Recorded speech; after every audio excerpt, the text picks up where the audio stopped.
The AMP initiative began with foundational meetings of leaders from industry, NIH, and academia. We all agreed that the overall goal of AMP would be to improve the process of drug development. After extensive consultation with industry and academia, we chose to focus AMP on 3 disease areas: the autoimmune diseases, rheumatoid arthritis and lupus, Alzheimer's disease, and type 2 diabetes.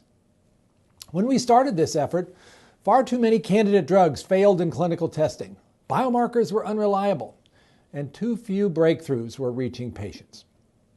Around the same time, new technologies that allowed us to achieve a much more comprehensive understanding of the molecular processes involved in these diseases were coming online.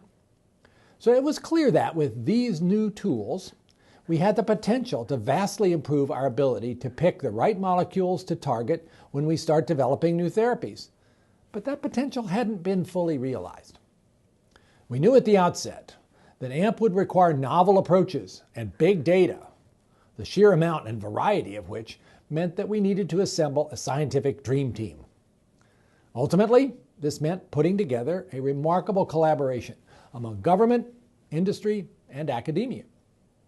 Sitting around a common table, leaders in the field developed a vision for a better way to go after new therapies by what we called disease deconstruction, applying cutting-edge technologies to human disease tissues.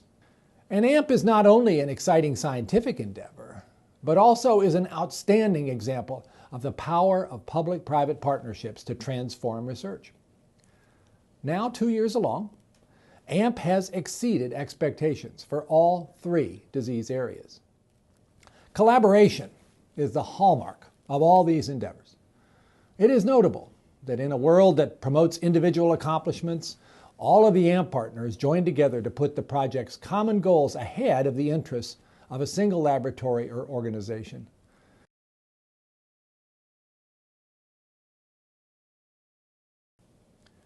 So now let me turn briefly to the AMP project on rheumatoid arthritis and lupus.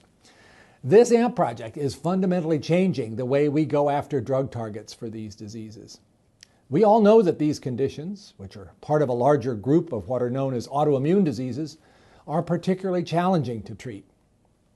In these disorders, the cells that normally fight infections instead attack the body's own cells and tissues. But despite many years of research, we don't really understand why this happens. Today, 2.5 years after launching the AMP network in rheumatoid arthritis and lupus, our partners have developed an unprecedented database of information on thousands of single cells from the tissues of affected patients, synovial tissue in rheumatoid arthritis, and kidney tissue in lupus. One of the reasons this project is so exciting is that the research strategy is a huge change from business as usual. In the not-so-distant past, we only had the tools to study populations of cells.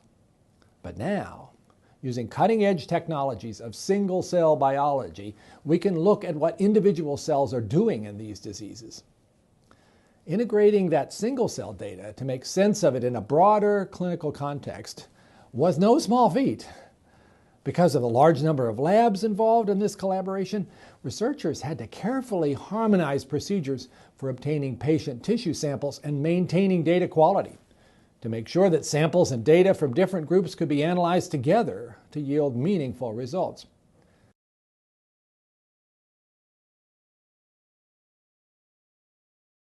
I'm very excited to see that the initial data are already providing important clues about intriguing subsets of immune cells and pathways to explore. The network also is putting in place plans to share the data broadly with the scientific community to ensure we reap the maximum benefits from this robust resource. Partners bring to the table not only funding, but also share critical scientific and specialized expertise. It has required flexibility and adaptability, you all know that, but the network is propelling us to accomplish things that no one of the partners could have achieved alone.